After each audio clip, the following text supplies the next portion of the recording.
the City Major League Baseball Urban Youth Academy today, and I couldn't be more honored than to introduce to you the man who really has served as the driving force behind this project from the beginning. General Manager Dayton Moore is a man who is obviously patient. We saw that as he put together a World Championship baseball team when... Go Royals!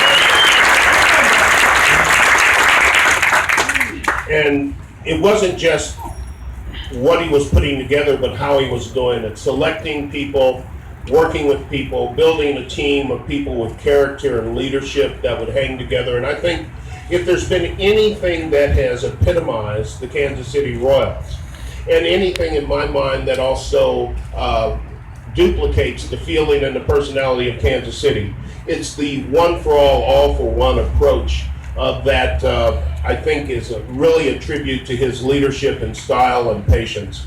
So without any more, I'd like to introduce to you a good man who is working hard on this project and a friend, General Manager of the Royals, Dayton Moore.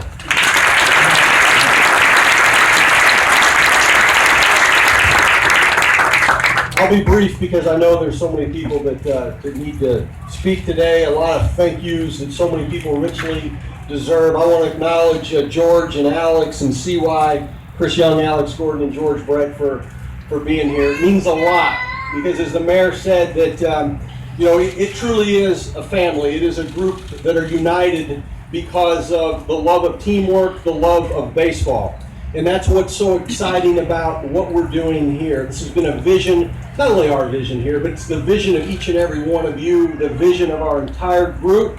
And we're going to do something special. And to be able to represent baseball in this way, a very historical part of our city through the game of baseball, where we are going to enrich the lives of young people and grow the game.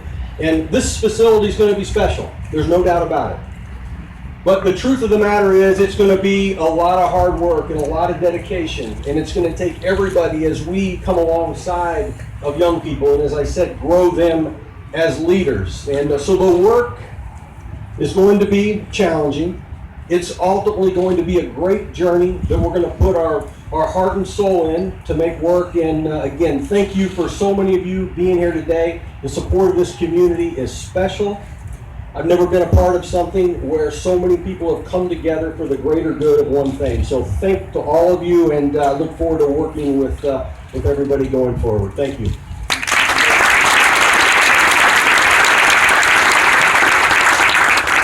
Thanks a lot, Dayton, and thanks again for your leadership in bringing this all together and for bringing it to the city. I do remember when he first called and said, "Hey, would you be interested in this?" And I kind of said, "Well, who wouldn't? You have to be an idiot not to be interested in it." I'd also like to thank the Glass family for their involvement and for their outstanding commitment to operate this facility for 20 years. That is a tremendous commitment to this community in a number of different ways. And I want to thank Kevin Ulick and Kyle Vena of the Royals. And although I really like Kevin a lot, Kyle Vena is a special man. He has been to every meeting. He has stretched and done his own duties on behalf of the Royals while taking on a number on behalf of this project as well. He has been a great friend and worked tirelessly to make this come to fruition.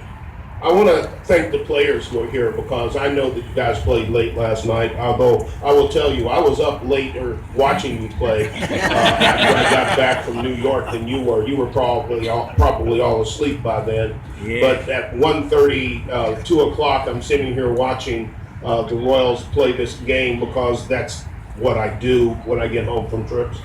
And it was good to see us win again, so thank you for that. Amen. And, Good job.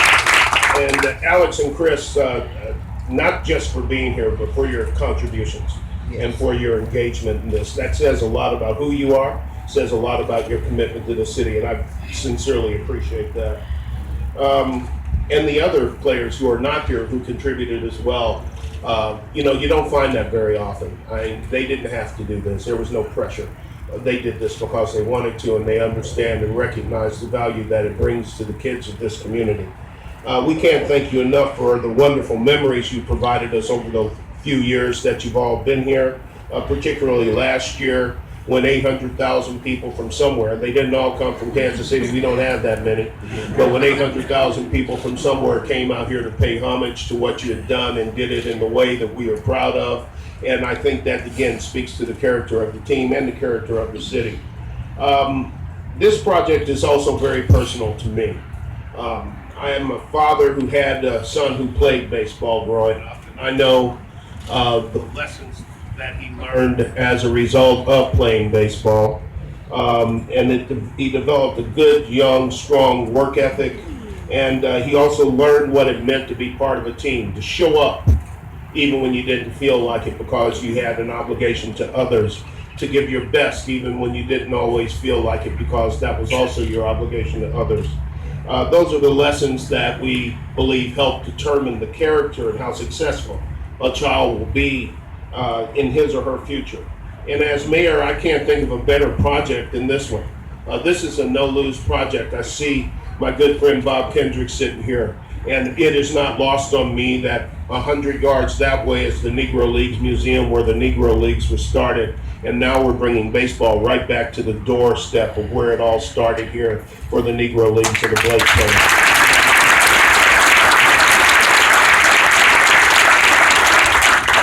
It's also not lost on me that we're in the historic 18th and Vine district, and you know, although the 18th and Vine's reputation is based on music, jazz, and partying, really what we're doing now is we're going to give it a different reputation to go along with that, and it's a reputation where urban kids come to grow into young men and women working through this program and working through this academy.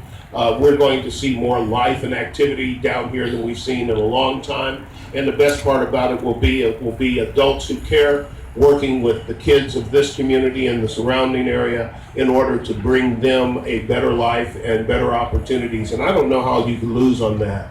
The process of doing all of this will hopefully create economic activity right here in 18th and Vine. And to be honest, we need that. And the only way to do it in this regard is to be organic and to have it build.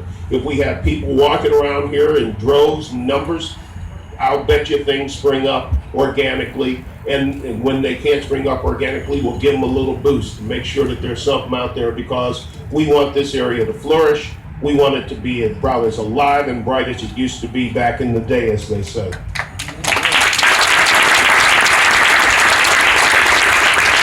This project is going to help us combat some of the bigger issues in this city, in areas of enforcement, and in areas of education. Enforcement, because we know from our summer programming that when our kids are involved and engaged in non-threatening, safe activities, victimization of youth and crime committed by youth go down by 18%.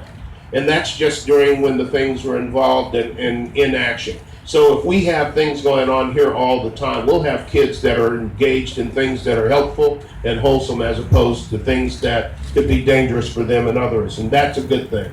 Education, because this will be an opportunity to support education of the kids who are here. That will be a big focus. It's not just about baseball in its entirety, it's about building people and individuals in this community. And that means we need to take care of all their needs as much as we possibly can, and certainly education is one of them. So it's a win-win for everybody, and something that I hope that we all get behind and support going forward. Now I want to say this and be honest, because construction is disruptive. People will be inconvenienced.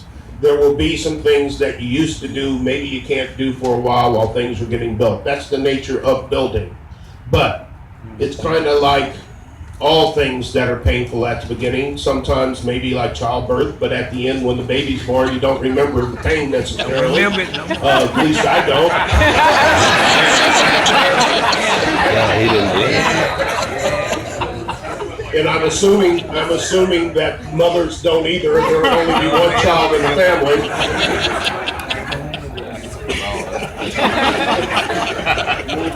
So I just want to let you know that we'll be as sensitive to those things as we possibly can, but this is a big project and one that really deserves to be completed. So weather permitting, mobilization is scheduled to begin on the site next week, and the site clearing for May 11th, site excavation for May 16th. Turf for the fields will be planned to be installed in mid to late July, and the completion of phase 1 is scheduled for November. And we wouldn't be here today without the support and work of all of our partners. Number one partner, of course, the Glass family and the Royals. Major League Baseball stepped up big time on this. They really made a commitment financially and emotionally and supportively on this project. The Major League Baseball Players Association, for what I believe was the first time, made a financial contribution to this project. There's only 8 others out there. They didn't do that then, but they did it here. Once again, Kansas City is unique.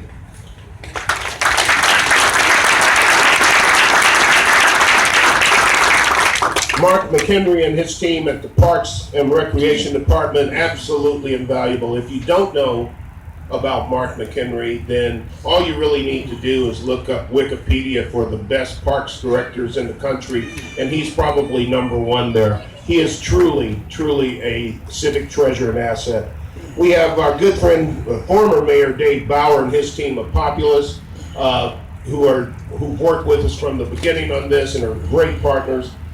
We couldn't do anything without Bill Dunn Sr. and his team, who have made a major commitment to this project as well. Again, I mentioned Bob and the Negro Leagues Museum.